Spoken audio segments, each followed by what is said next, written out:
Good evening and welcome to Flat Earth United Kingdom. Joining me this evening is Zoe Scribner, otherwise known as Be Here and Love. How are you doing, Zoe?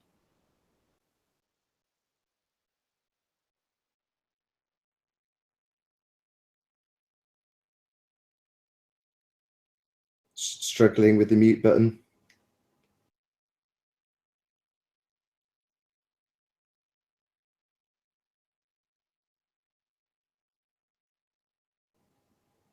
You're on mute at the moment, Zoe.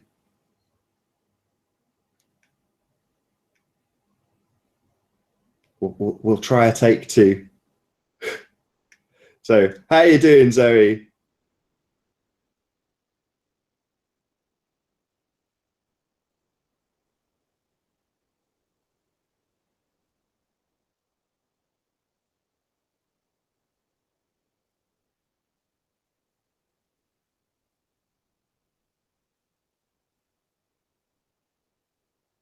Excuse our slight technical difficulties. You're actually muted in the Hangout at the moment, Zoe.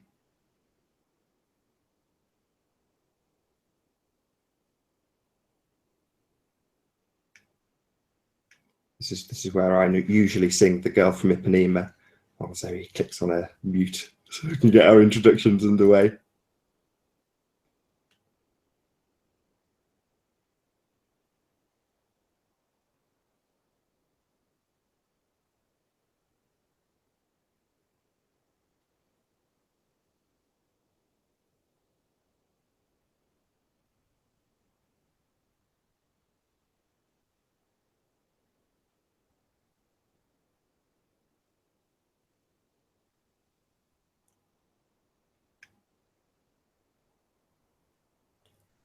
I think we might end this broadcast and start a new one because we're having such extreme technical difficulties.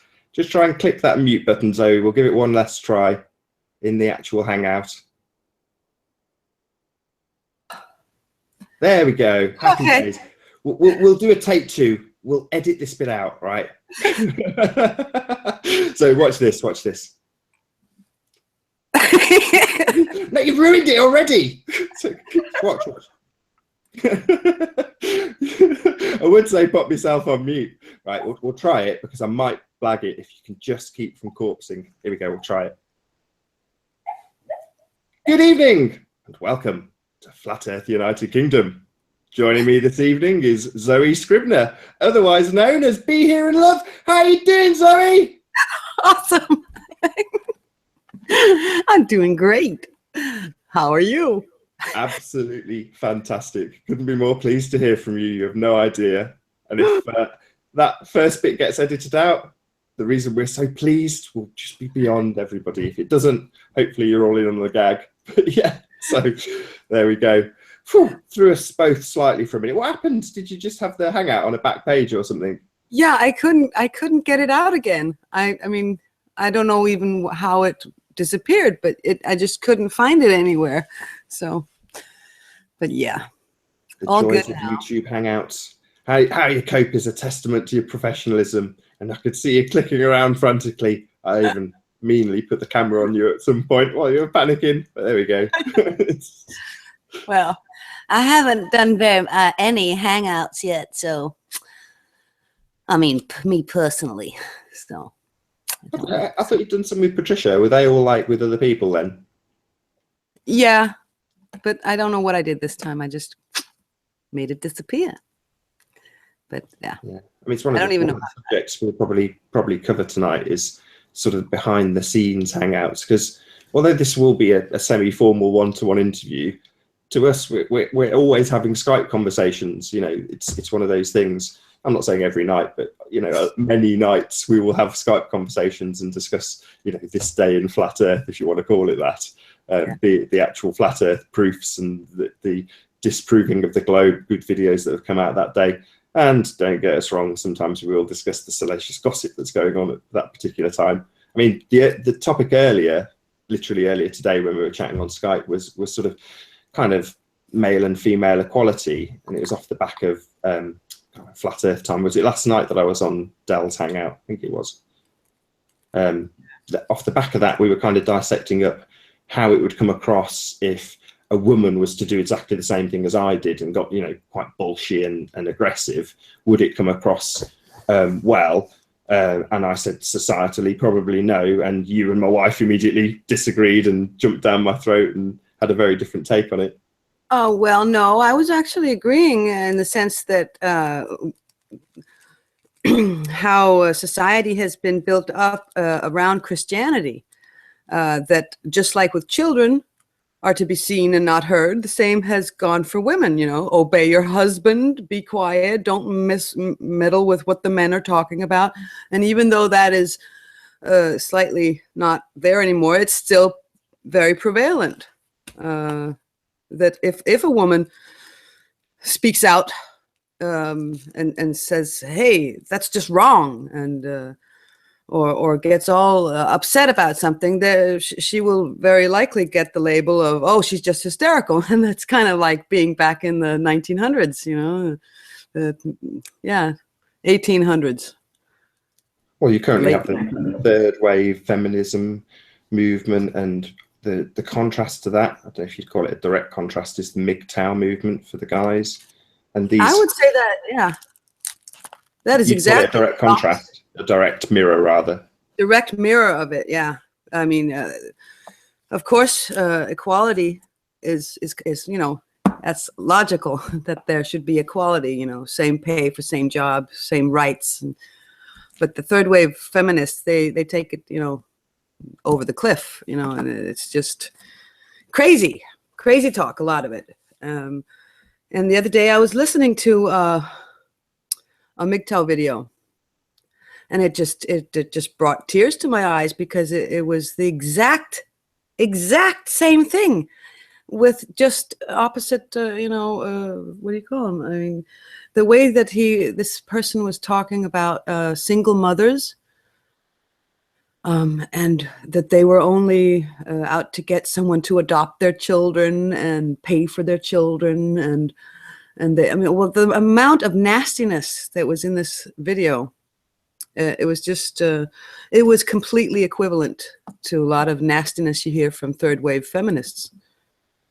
Third wave feminism is a term that a lot of people will immediately identify, even if they don't necessarily understand what the third wave part, which is very simple to explain. Yeah. But MGTOW, a lot of the viewing audience may not know what MGTOW is. For the benefit of them, can you explain what MGTOW is? Not very much, because not very well necessarily, but it's men who they say, "I'm not your provider, I'm not your sex toy." I can't remember the third thing. But yeah, it's just it's like saying all women are like this. It's the same thing when women say all men are like this. It's just not true. And because you meet somebody who's like that doesn't mean that all people are like that. And they just kind of go with it. They don't think. They're not thinking. They're just toting something that they might have a personal association with or experience, and then they'll just use that to justify their own shit instead of thinking for themselves.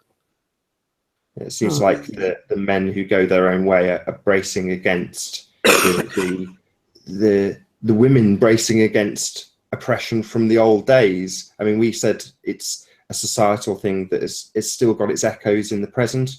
Although, like I say, my wife immediately said, no, I think if a woman did the same thing and was to stand up for herself and really, not maybe to the extremes that I did, but, definitely to stand up for yourself is admired by other women to a massive extent. Definitely by other women, but that's the point, that it will be admired by other women because they will themselves be, oh, I wish I was that brave.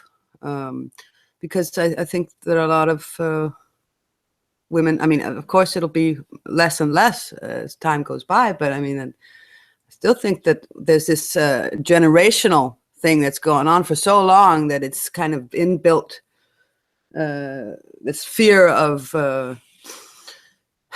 being shut up, or that you don't have a right to say stuff because then you will be judged as hysterical, or or oh yeah, it's probably that time of the month, you know, shit like that.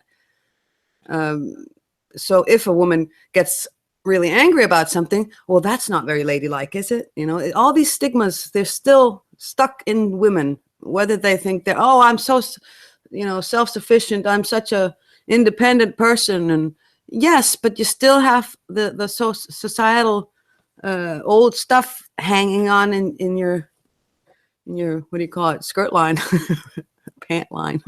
But do you think it should be adhered to? I mean, for you as a woman, should you be very conscious of the general societal echoes of that behaviour, or should you completely ignore it and worry that your average MGTOW or Birdman will just accuse you of being triggered when you're actually just having, you know, there's nothing wrong with having emotional responses to things.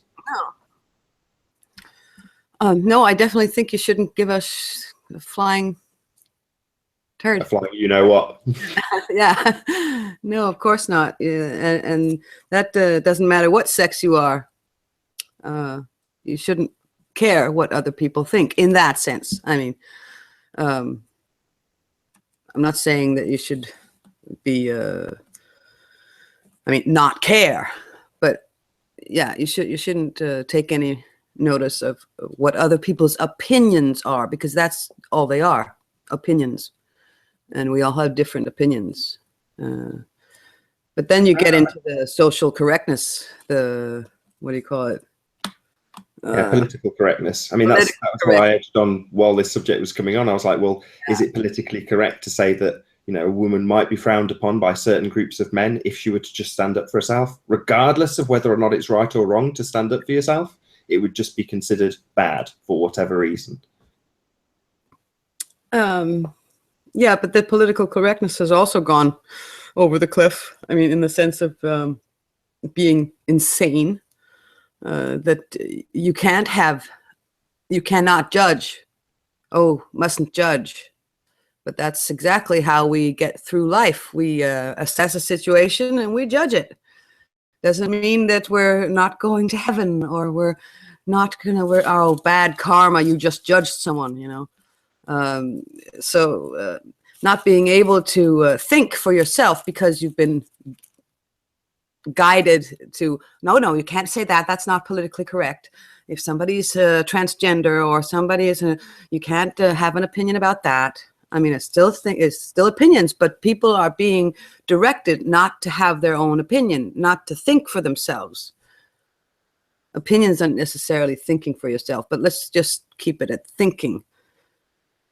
We're actually taught not to think, you know. We're just taught to follow what other people think or have been told to think. So you hit on an interesting one when you talk about the transgender. I don't know if it's you or Patricia that I have conversations with about Birdman. Do you watch Birdman? Is it you? Maybe. Yeah, maybe you not. showed me Birdman. Yeah, you showed me a couple of videos from Birdman, but refresh my memory.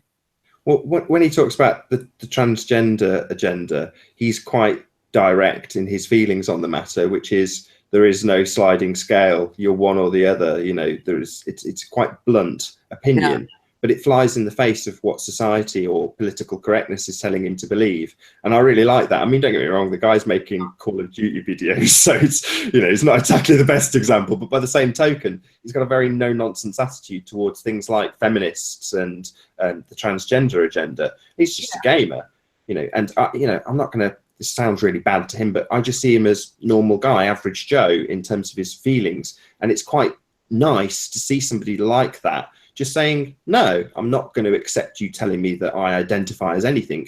You are a guy or you are a girl. You know, this is a categoric fact. Yeah. Yes. You know, there's exceptions. Don't need all the comments, please, God. Yeah. Because what people forget is, or they don't think about, well, why is it being pushed so hard in the media that everybody should be able to make their own minds up about what gender they have? Well, that's just ridiculous bullshit, because you are born a girl, you are born a boy. You might actually have some ovaries hidden in your body if you're born a boy, and you might have some ovaries in you because while you were in your mother's stomach, something went wrong. Maybe your mother was drinking a lot of stuff from plastic bottles or using shampoo with SLR in it, sodium lauryl sulfate. All these hormonal endocrine disruptors that are in everything. But the media doesn't say anything about, oh shit, why are there suddenly so many little children that want to be the opposite sex of what they're born? And the parents are just, oh, well, honey, of course, if you want to be a boy, that's fine. But nobody's thinking about endocrine disruptors disrupting the hormonal system, which starts already in the mother's stomach. But that's not being highlighted. No, quite the reverse. It's being played as though it's a huge percentage of the population. Pushed very hard because it has to do with the New World Order thingy, that split up the family unit, demoralize the society and make demoralization normal so you can control people. That's working pretty well. Those are the facts and statistics that never get highlighted. The statistics about the people who change back, the suicide rates. Exactly. Yes, I watched a lot of those videos of people who were transitioning back to what they were, stopping taking hormones and letting their hair grow, or opposite. I mean, because it's like a fad. It's like, oh, wow, this is the new trend. Let's all be the opposite sex of what we were born.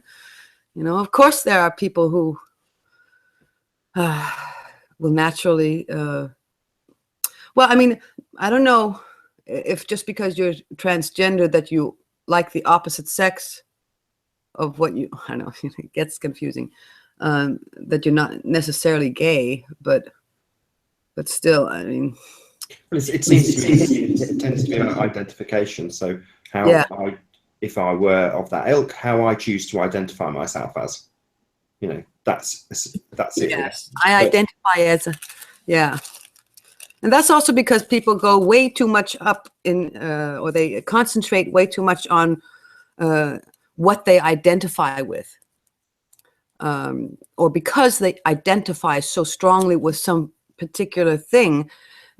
That's also not thinking, because just because you have an opinion about something doesn't. It's like with the moon landings, I identify with we went to the moon and I'm a proud American, and don't take my identity away from me. It's the same thing, messing with someone's patriotism with the moon landings, and messing with their gender identity if you use the wrong pronoun. Yeah. But while we're discussing the fact that there's a higher rate of suicide people in transgender in the transgender community, we're more than happy to highlight that. Whereas for me here in the UK, I listen to Radio 1, and what Radio 1 will do while I'm driving around making deliveries is play out half-hour documentaries about older transitioned, if that's the right word, teenagers talking to and advising younger at the start of their journey, teenagers about gender identity. It's insane to consider that. That's what the mainstream Radio 1 massive radio station is pushing. To the teeny boppers, which I'm not, but I like modern new music, which is it's a new music station. So that's what we're getting punted. The plus sides at every opportunity. Yeah. And I know John LeBon is addressing some of the things, the plebiscite over in Australia in this regard, and trying to highlight, the fact that they're having exactly the same thing done over there. It beggars belief. I didn't think we'd touch on this subject, to be honest, but it is an amazing, a subject, because it's the demoralization of humanity, in my opinion. Yeah, and that's when the political correctness comes in. What do you mean demoralize? What do you mean amoral? Because you're not supposed to think anything or have any opinion about what sex a person has or what they prefer to be. And yes, that's true. I mean, like I couldn't care less what sexual orientation people have. They can do whatever they want, you know. It's the pushing of the agenda that makes it so obvious that it's an agenda and not a natural evolution. Absolutely not. You know, one man's genital mutilation is another man's medical miracle, which is crazy when they're both the same thing. You know, in recent flat Earth history, I can remember, not flat Earth related, but some of the Jewish ceremonies during circumcision and the sexual transmitted diseases getting into the news, and that being a massive deal for the obvious reasons. And yet you'll watch the Discovery Channel. This is how we remove a man's testicles and sew his anus back onto the end of his foreskin so he can turn it inside out. And that's considered a good quality documentary. You know, that's being played to anybody who wants to watch it, normalizing that procedure. Like, that's a normal thing to do.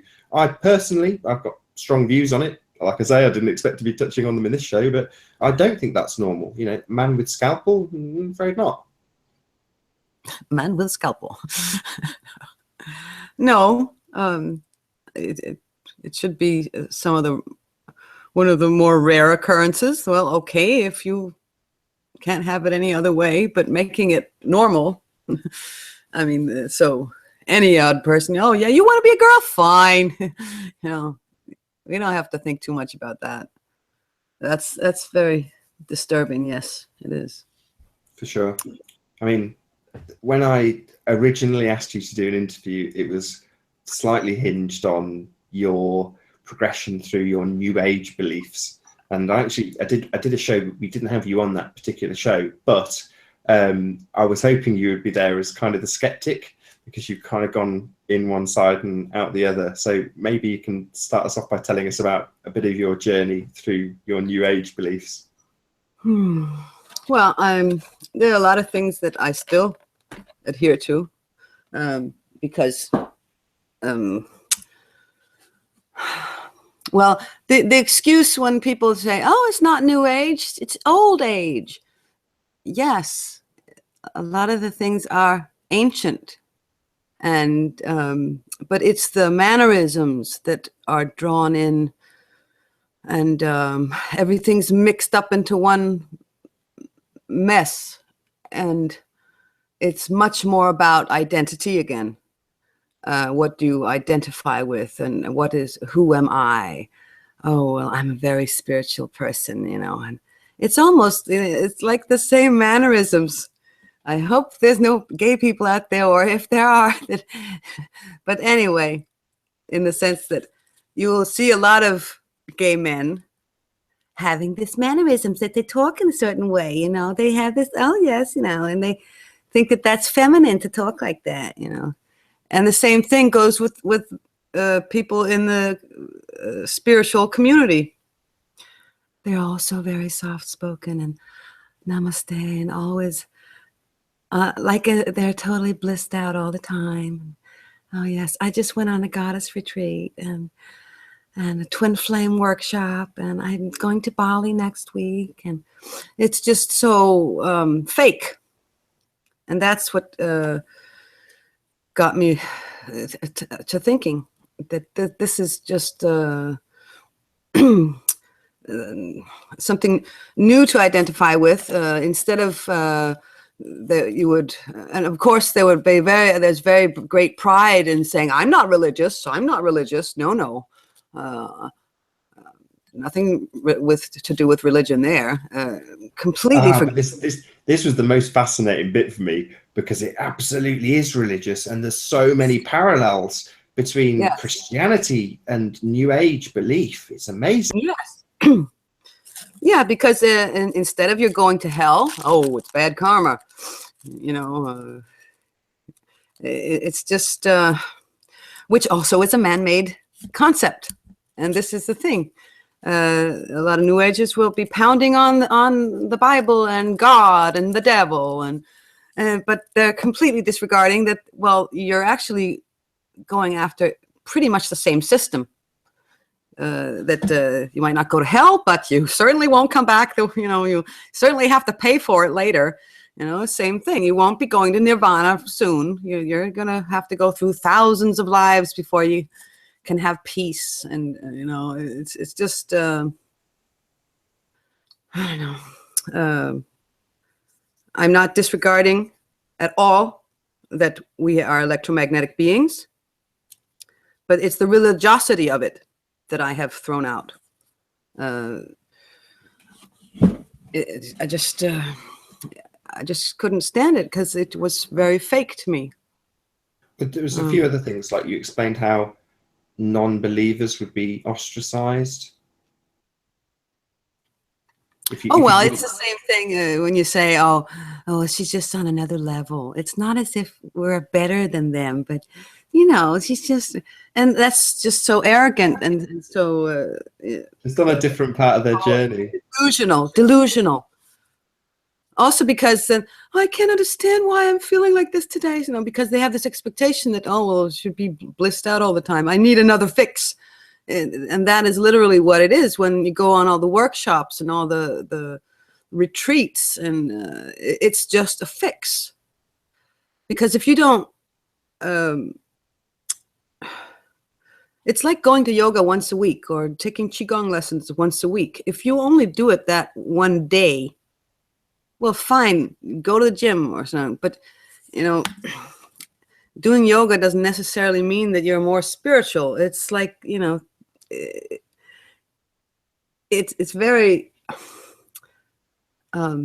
specific. You know, you have energy centers and blah, blah, blah. It doesn't make you, well, something you'll hear a lot is the thing that, because now that we've pushed God and the devil out, then, oh, I am God. I am a goddess, you know, and it's so, I lack the words sometimes, but self-centered, narcissistic, self-centered and delusional. And I'm not just pointing at other people. I said this myself. It was 10 years ago when I was going to the energy healing school for 2 years. And there was one day where I got this realization. I am God. Wow. Yes, you are God, somebody in the chat says. And why do we think we are God? Because if God created all this and created us, then we are a piece of God. You know, we're made in his image, but that's taking the Bible again. So if we're to think for ourselves and not just repeat something that was in a book or in thousands of years of teaching, yes, there are lots of very interesting right stuff in all these writings. But we still don't need to have some person who wrote the book tell us what to do, what is right and what is wrong. Everybody knows, no matter what, that you don't kill someone. That's a bad thing to do. You know, you don't hit your mother. That's a bad thing to do. You don't hit your children. That's a bad thing to do. A lot of things, but it also has to do with the morals of the society, and morals change. Just like the skirt lines changed, you know. In the Victorian ages, you couldn't show your ankles, you know. That was very naughty. So morals change, you know. What's okay today was not okay 100 years ago. Isn't the journey of discovery part of New Age belief in terms of self-exploration? Yes, and a lot of pathways are very beneficial to the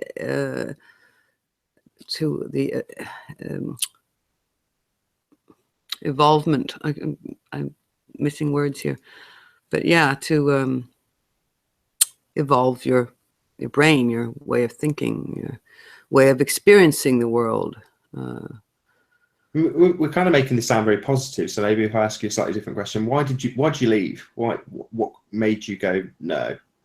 Well, I left because of the fakeness. I felt as if I saw through it, and I was just, you know, constantly shaking my head, and I said, I can't be a part of this.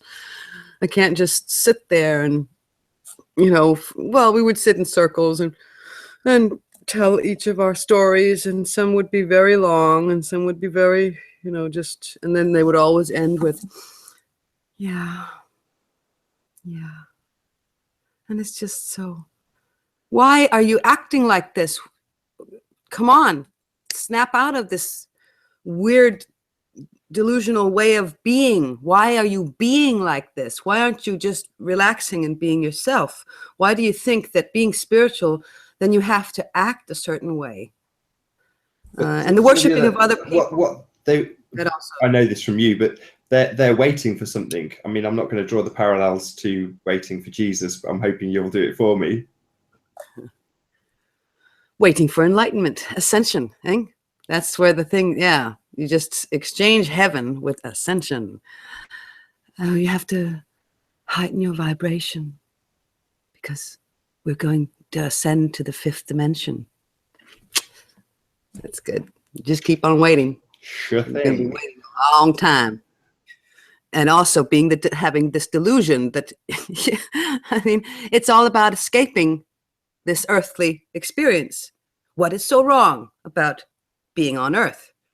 Yes, it sucks sometimes. It's very hard. We are physical beings and it can hurt both physically and emotionally. But the whole point of us being earthly beings is because that's where we are right now. Accept it and make the best of it. Don't try to escape all the time in delusional beliefs that have nothing to do with reality. And people, oh, well, this and that and this and that. And you're just repeating something that you've been hearing and hearing and hearing or reading. You haven't thought about it. Oh, yes, it resonates with me. It's totally, yeah. And everything becomes this vague fluff that if you stop and think about, why do I think like this? And people rarely do, because it's like a lifeboat, you know.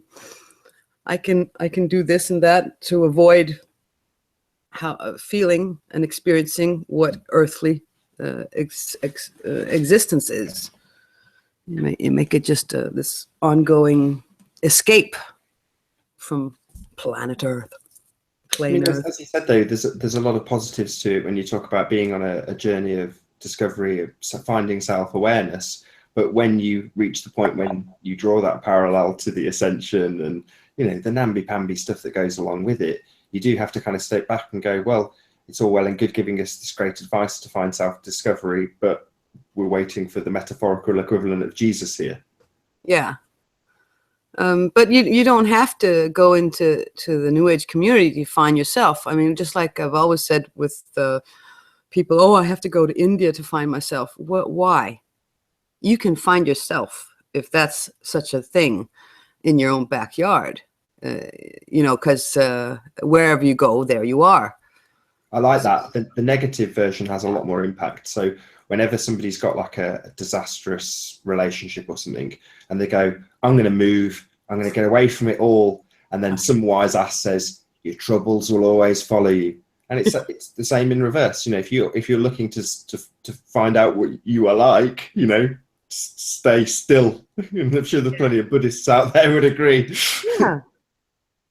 I mean, like I say, it's not that I disagree with a lot of the teachings in all sorts of religions, but just as long as we are aware that it is religion and that you do have to use your own brain. You can't just get a free pass and, oh, all my earthly troubles are gone. I just need to go on this twin flame workshop. I'll be fine. No, it's just... Where do you stand on karma? Because what goes around comes around. I do think there's a lot of truth in that. Yeah, but I also think that it gets misused, just in the same way that Christians misuse heaven and hell. Yes, but it's still used as a threat. It's not so often used in a positive way. It's mostly used, oh, you're gonna get it, you know. It's you better be good, because he knows when you've been bad or good.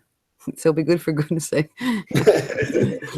Very topical. Yeah, not because you know that it's right to do right, but because you're gonna get it.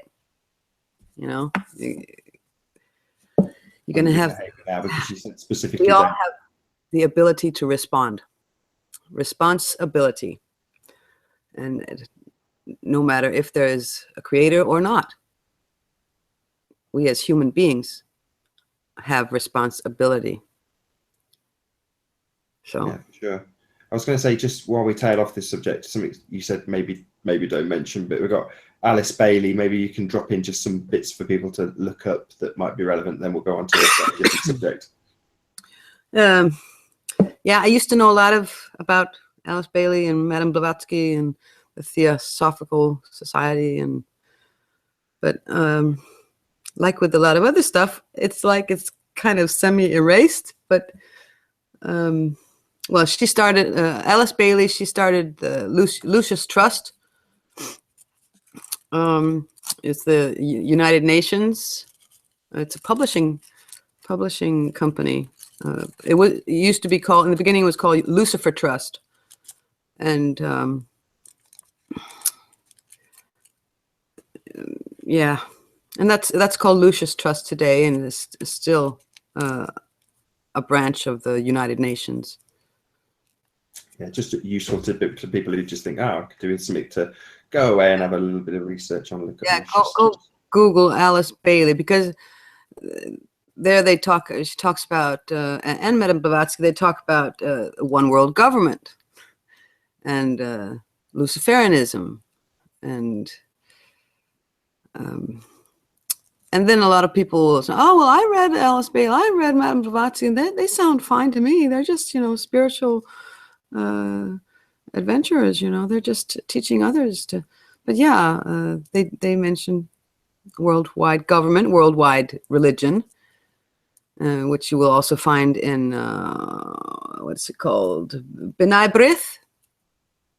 That's also a mix up of all sorts of religions, and which would love to be the world religion, So, yeah, B'nai B'rith. You can look that up as well. It's very interesting. Cool. We'll move on to a slightly different subject, which is hopefully going to cheer up a lot of the audience members who are going, talk about flat Earth, which is, we'll start off with a question I normally start right at the beginning, which is, how did you actually find out Earth is flat? Well, one day I was sitting indoors on a sunny day again, and I clicked the video. Yeah, that's how I found out. Yeah, I was just like everyone else. Flat Earth? What are they? Really? Seriously? And finally, because when you do research about everything else, I was thinking to myself, okay, I can't just reject that, because that would be ignorant of me. I would be ignoring something that was right in my face, and I would, I took a piece of humble pie, like we all have, and said, okay, I will look at it. I'm not going to be arrogant and pretend I know everything. So even though that is one of my no. So yeah, YouTube video, pretty much the same story as a lot of this. Yeah. I mean, I knew that would be the answer, because I wanted to lead it onto the subject of YouTube consumption in general. How we both take on our information from YouTube, especially when it comes to the chat. I know one of the things while we were talking about New Age belief was, do they all sit around and smoke a lot of weed? I mean, it's a question that's worth addressing before we go on and discuss the chat itself. But New Age belief, are they all just a load of stoners? Is that the general perception? Not where I came from, but that was also, well, it was mixed up, At first it was the healer school, and then it was something called the City Heart Temple. A lot of people would meet there a couple times a week, and one day was specifically made for dancing, and which was very nice. You don't have to go out and drink and get drunk to go dancing. You could just go to City Heart Temple and dance with all the other people. But it was not my, no, people were not stoners. They would drink wine sometimes, but mostly they're not really into any kind of anything that will alter their you know, what do you The call it? vibration. State of mind, or I mean, well, you don't need it. You don't feel the need to drink or smoke or. Well, I mean, like I smoke pot, and when I didn't smoke pot for 3 years because it just didn't mesh very well with healing. It doesn't. But there's a different kind of people. You know, there are a lot of people who smoke as well, but not where I was. People I was hanging. It was first later that I started hanging out with people who smoked a lot, and they would just, you know, sit and sing bhajans, you know, in Indian songs and chants, and smoke the weed, smoke the hash, and you just have a great party. But it's just mixing it up with chants. I don't know. That's just my personal. I mean, it's very cozy. You know, we have bonfires. I wish I could have the same thing without all this. Without all the kumbaya. Yeah. And nothing wrong with singing songs together. It's very cozy, but it's a put on. It was the fakeness of it, this identification that put me off. That's why I have a lot of friends here, and we have a great time. We have parties and great music, great drumming. I love to drum with my friends, but I just couldn't. I couldn't stand it anymore. So, yeah. I mean, we both enjoy the chat. You know, we've got our chat feed rolling right now. I'm sure you're keeping an eye on it like I am. And a lot of people who consume flat earth information do enjoy the chat. And that'll be their main priority. I see it in a lot of the Skype feeds, you know, when's there going to be a live hangout? Because people enjoy that consumption. I mean, how do you get on with the chat? Well, normally I love chat. A lot of time goes with saying hi everyone, hi, and then I might not participate so much. Sometimes I'll say stuff, but yeah, I like to watch people talking, and but it's not easy to always listen at the same. If you keep your eye on chat, you might miss a lot of the hangout. But I love it. I do love hangouts with chat.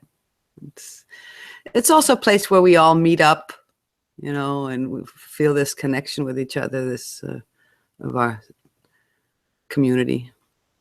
I mean, you say the words connection and the community almost in the same breath, which is fantastic. But Del, beyond the imaginary curve, had his hangout, the purpose for it. I'm glad he clarified this because I was a bit on edge about his motivation for doing it.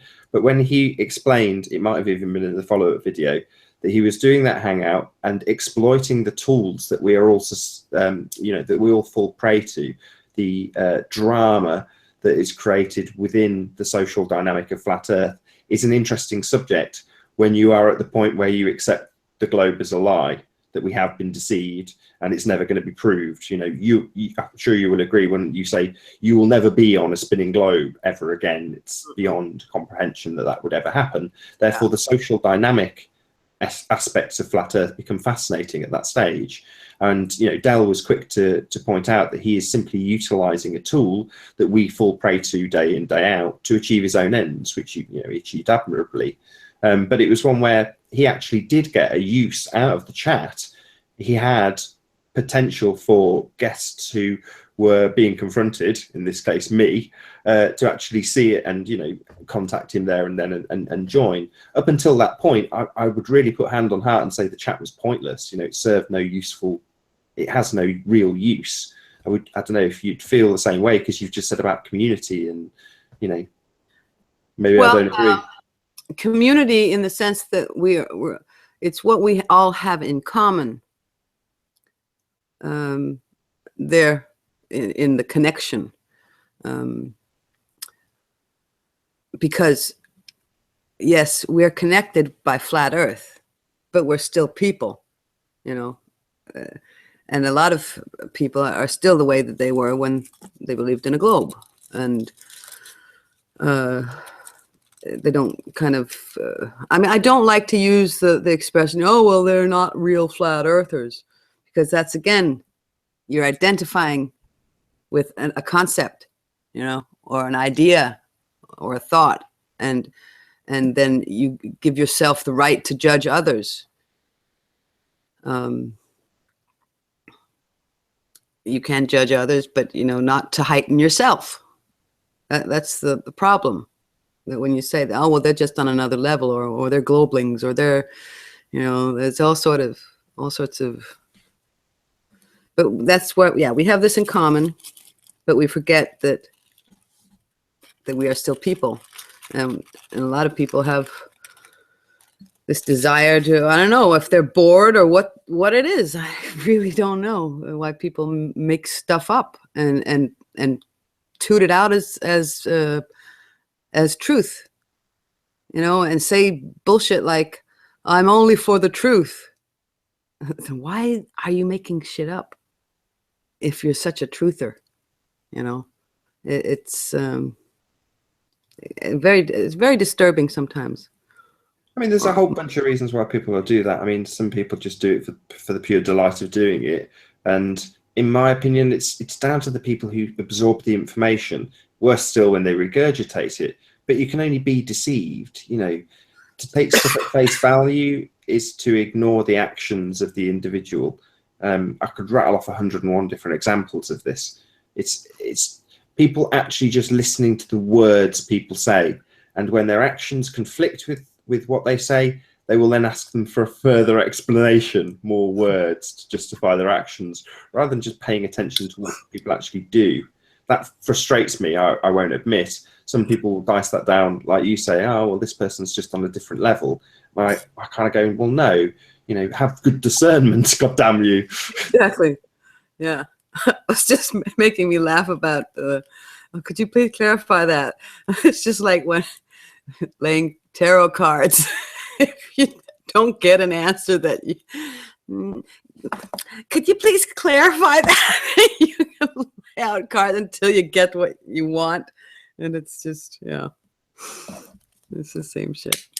That's it. Whenever there's a deceit afoot, so with the globe lie, we're past this really. We've done it, I'm sure, for a year or more. You have to get past the part where you're explaining people's models to them in the first instance. And in the second instance, getting them to understand what a deception is. You know, when there's a lie, you know, if you approach the person who has lied, they will spin out a further lie. The web just gets bigger, you know, yeah. And they can go back to the person and say, well, look, it's their explanation. It's like, you don't understand how deceit works. How deceit works, yeah. No. So yeah, there was a topic that off the back of that, again, that hangout with Del, where I asked Sean a quite specific question, and you know, you had the same reaction to me as a former devotee to the New Age movement. When I said, "What?" I didn't say what was your name. I said, "Who are you?" And the answer was something along the lines of, "I'm on a journey of discovery." And I know I rolled my eyes. And yeah. What was your reaction? Yeah, I was laughing at your reaction because that's exactly the vague. I mean, come on, we're not talking a deep philosophical question of who are you. We're just, you know, what's your name? And it was kind of, it's very typical New Agey way to answer. Very vague and very, yeah. But, I mean, I was going to lead it on to your videos, and I kind of identified this just before we started the show, which is about your characters generally coming across like they have an assumption that they're going to receive abuse for being flat earthers. Yeah, and I said I hadn't thought of it like that, so I'm going to have to go back and watch it. I don't know.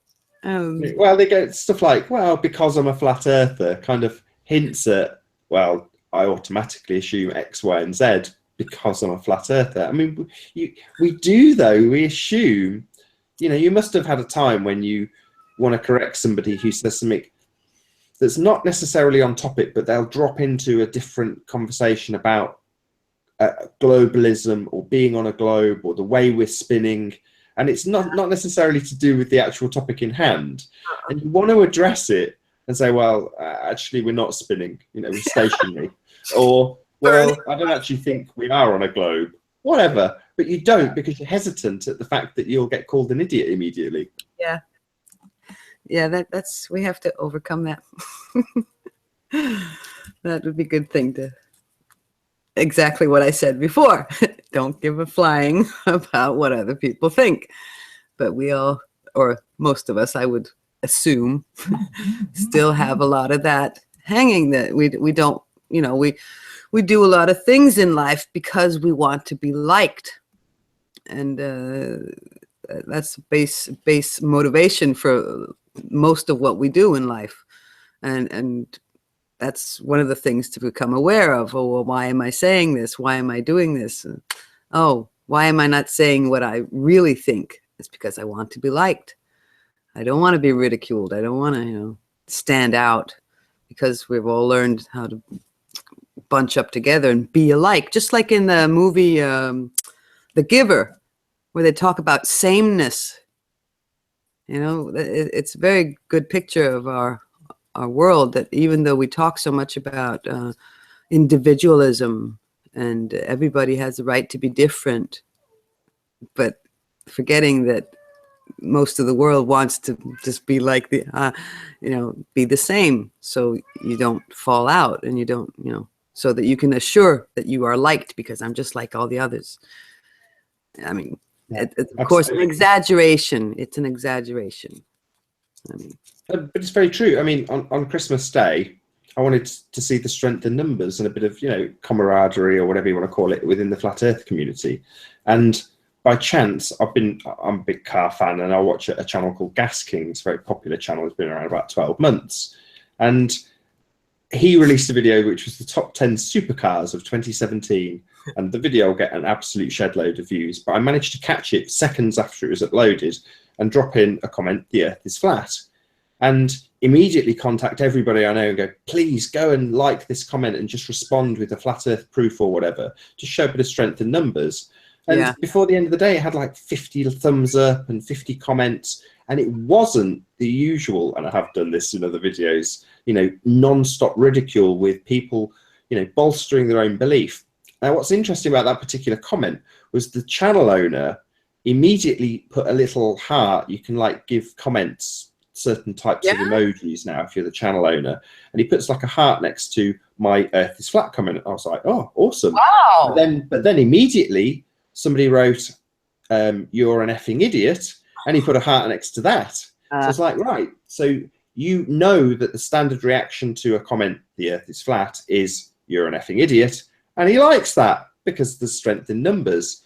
I wanted to achieve the opposite and have everyone who comes with a crap heliocentric proof or a total lack of understanding of why the shadows are caused on the moon, you can demonstrate, as did Ben, Arwin, even Validation Boy, Patricia Steer, a whole bunch of flat earthers went into this thread and, you know, demonstrated that we're not complete morons, which is the general assumption. Yeah. However, like I say, on any other video, you put the Earth is flat in, and the people who respond with "you're an effing idiot" are bolstered by the 90%, the avalanche of people who just, you know, steamroll any sort of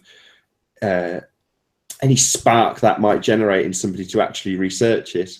But I'm hoping on the top 10 supercars of 2017, there might be at least one person who sees that thread and goes, holy wow, you know, there's actually people who are not morons looking into this and giving decent proofs. You know, wonderful. Yeah.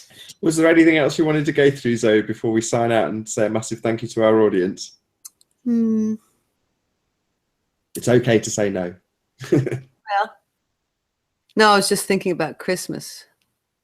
I mean, how that's changed for me over the years.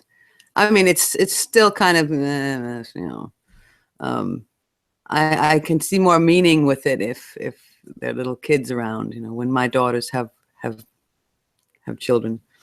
But I remember when I was 18, I was walking down in the town with my mother, and I was already a Scrooge then. I was, oh, look at them, look at them, look at them, all the people just buying stuff and the commercialism about it. You know, I was such a Scrooge when I was in my late teens and early 20s.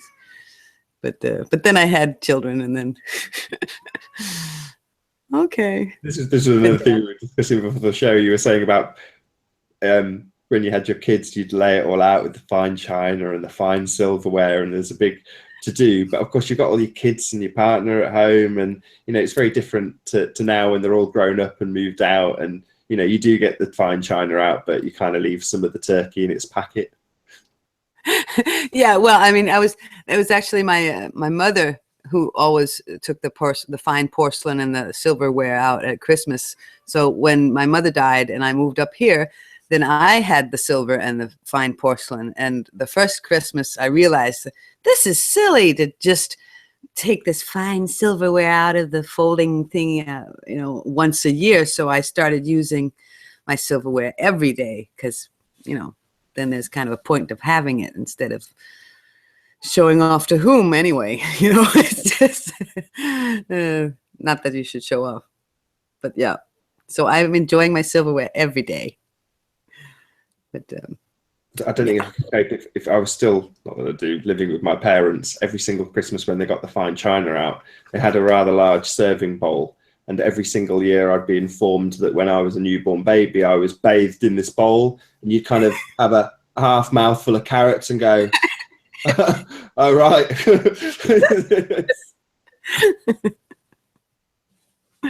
And on that rather foul and disgusting note, we will say a massive thank you to Zoe Scribner, otherwise known as Be Here and Love YouTube channel. So check out her videos, for being on Flat Earth UK. So thank you very much, Zoe. It's been a pleasure having you. Well, you're welcome. It was a pleasure being on. And I'll also say a massive thank you to all of you who have joined us live in the chat. You've all been very well behaved. I've been Nathan Oakley. See you all soon. Bye. Bye.